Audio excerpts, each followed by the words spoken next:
Saludos, Dios les bendiga a todos, pastores y pastoras del Señor. Y estamos aquí a compartir con ustedes asuntos relacionados a la libertad religiosa y asuntos que nos atañen en este momento que nos ha tocado vivir y pues se concretó hoy y de esta manera, ¿verdad? Virtualmente. Así que estoy aquí, lo que pueda servirle. Esta es una nueva realidad en cómo nos estamos relacionando, pero el problema es el mismo. El problema de la cosmovisión que no está asentada en aquellos que se llaman ser seguidores de Cristo. Y en la medida que la iglesia ha dejado de hablar lo que dice la Biblia, pues tenemos este resultado. El problema no es el mundo, ese no es el problema. A quien Dios le llama cuentas a su pueblo y a sus ministros. Y esa es la verdadera realidad. La gente quiere cambios, pero no quiere hacer cambios a sus protocolos en la iglesia, a sus programas en la iglesia, no quiere hacer cambios. La gente quiere que otro haga y que ellos sigan con su protocolo. Todo lo que ustedes están escuchando en estos días no es nada nuevo. Ustedes son nuevos, puede ser que le hayan impactado unas cosas porque estamos envueltos todavía emocionalmente en un evento único en 100 años, ¿no? Y definitivamente uno no piensa que eso puede ocurrir. La pastoral por mucho tiempo en Puerto Rico tuvo un respeto muy grande y al pasar el tiempo es parte de lo que nos toca vivir. Esta es la que nos tocó a nosotros, esta lucha cultural. Y nosotros somos una contracultura, esa es mi opinión. La iglesia siempre ha sido una contracultura, siempre van a haber choques. El día que no haya choques es que no estamos haciendo como que el trabajo. Deja de ser iglesia. Y la iglesia pues ha tenido sus altas y sus bajas en términos de la proyección, ¿no? Pero cada cual sabe a qué Dios lo llamó. Por eso, como decíamos ahorita, como decía el pastor ahorita, o la pastora Quiñones, decía, hay gente que están llamadas para unas cosas. Y yo creo que eso es uno de los mensajes que es más difícil yo he tenido que aprender, porque yo decía, ¿para qué sirve un abogado en una iglesia? O sea, cuando yo me convertí, yo no jamás pensé, yo no quería saber ni de mi profesión. Y menos después del tiempo que me empiezo a congregar y conozco lo que es la vida de iglesia. O sea, yo creía que yo estaba, olvídate, yo me quedaba, por mí yo estaba pandereteando y girando jalda arriba y jalda abajo. Porque ¿para qué iba a servir un abogado en una iglesia? Pero cuando Dios prepara a una gente y están listos, entonces se comienza la batalla. Dios no nos manda hasta que no estén preparados, Dios no te manda una batalla. Así que el tema del Código Civil, si para algunos, ¿verdad?, es nuevo, pues yo no sé, háganme las preguntas porque yo todavía no puedo determinar en qué grado de nivel de conocimiento están, porque hay un pastor, el pastor José hizo unos señalamientos, aparentemente ha tenido un acercamiento a estos temas.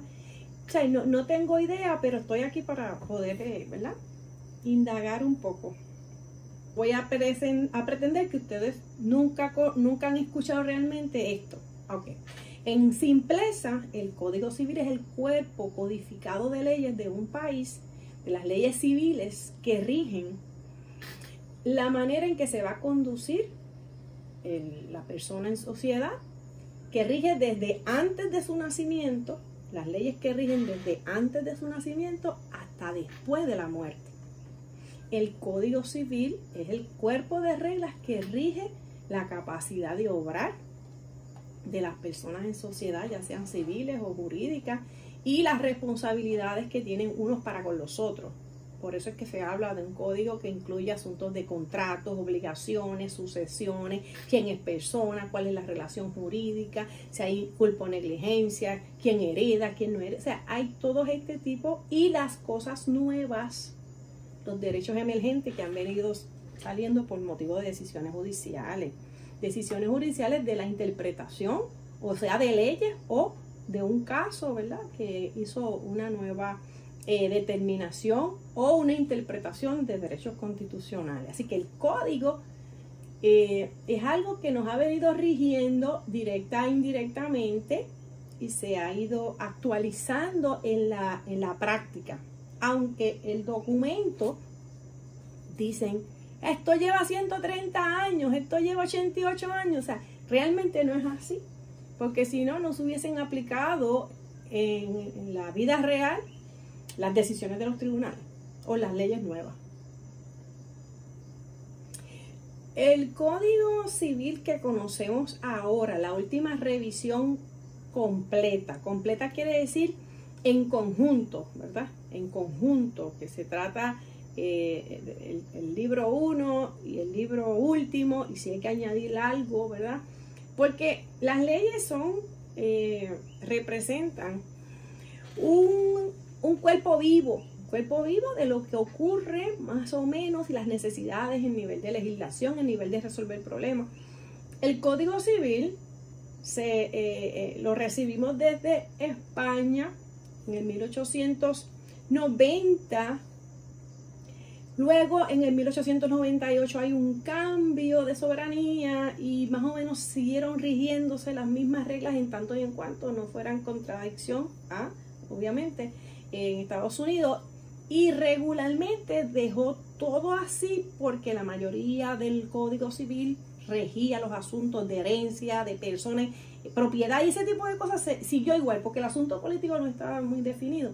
En el 1930 se hace la primera revisión de leyes, de asuntos insulares y federales y más o menos dejaba ciertamente algunos rezagos de leyes, por ejemplo, de España, cuando tienen que ver, por ejemplo, con cuando bajan los abrevaderos, cuando llevan las vacas, las manadas de vacas, cuando llevan, por ejemplo, envían por el río abajo todos los troncos que lleguen de un sitio a otro. Eso es típico de lugares bien grandes, ¿no?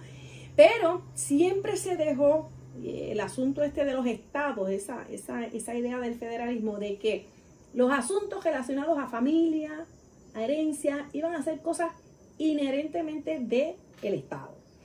Lo que ocurre es que al pasar el tiempo han habido cambios y han habido decisiones importantes. Por ejemplo, en el 1952 se hace la Constitución. Obviamente, en el 60 hubo muchos derechos nuevos creados a raíz del movimiento de derechos humanos que perfeccionó el pastor pentecostal Martin Luther King Jr. O sea, si alguien tiene que hablar de derechos humanos, somos nosotros. El movimiento de derechos civiles en Estados Unidos, que fue la base de los derechos humanos, que se regó en la mayoría, ¿verdad?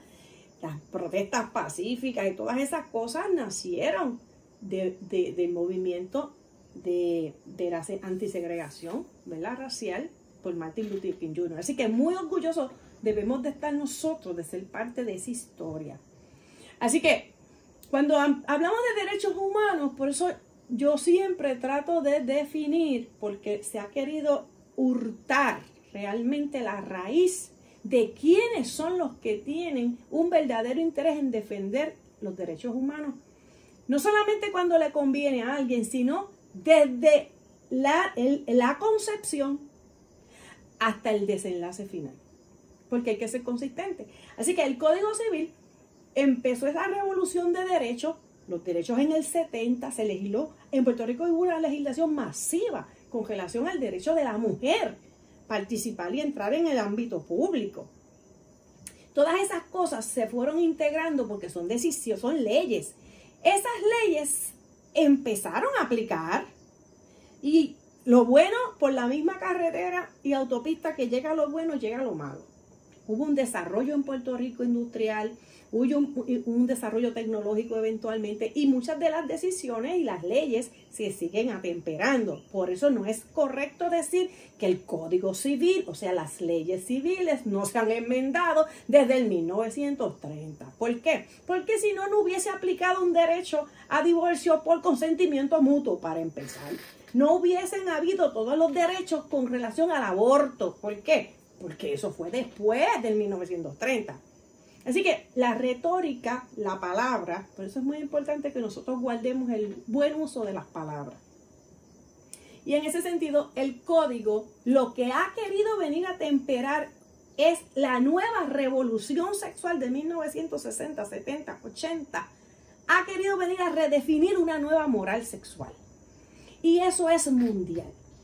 Por lo tanto, todos los movimientos que usted ve que han cogido mucho auge, aunque vienen de la liberación, en este caso, la liberación no, los derechos civiles perfeccionados, cogieron palabras que le hacían muy fácil cambiar la retórica, en cambiar las definiciones de las palabras, porque las definiciones de las palabras iban a tener, mejor dicho, una redefinición en el momento que llegaran a los tribunales. Y todo lo que vemos hoy es producto de una planificación.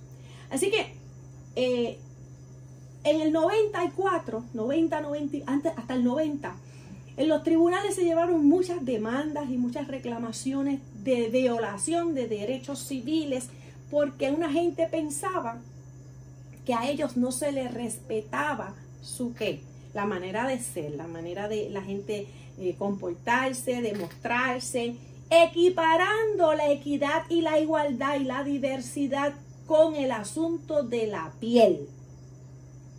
Y se montan en el cajón de los derechos civiles y empiezan a pedir derechos iguales, equidad y diversidad, equiparando, y nosotros decimos y confrontamos en el debate público. Hay unas circunstancias innatas que yo no puedo decidir, y como yo no puedo decidirlas, por eso los tribunales interpretaron que el derecho a la vida, el derecho a la felicidad, el derecho no se puede medir por el color de tu piel, no se puede decidir por tu sexo, porque tú no escoges eso. Esos son derechos. En algunas ocasiones hablamos de derechos fundamentales, derechos constitucionales, que el Estado los reconoce pero no te los da. Y ahí es que empezamos a tirar la línea fina. El Código Civil son derechos que da, pero los derechos constitucionales son derechos que reconoce el Estado como el derecho a la vida.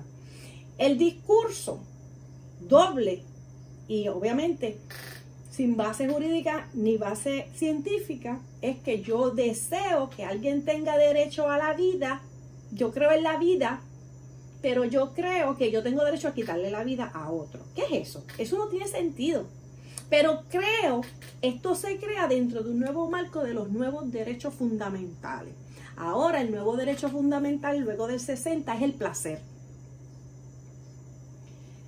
Previo a eso, y por muchos años, había sido cosas, ¿verdad? En el 1948 se firma, después de la Segunda Guerra Mundial, la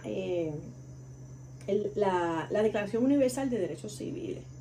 Y de ahí es que empiezan los movimientos, y de ahí es que empieza ese mover las quejas contra las quejas de Vietnam, las quejas, todos esos movimientos a el amor y no paz. Todo eso se mezcla, lo que termina, ¿verdad? Esas grandes marchas, esas grandes protestas en la igualdad. Y nada, le hago ese ir y venir del tiempo, porque se monta dentro de un discurso sano, un discurso honesto, un discurso profundo, el asunto de la libertad sexual.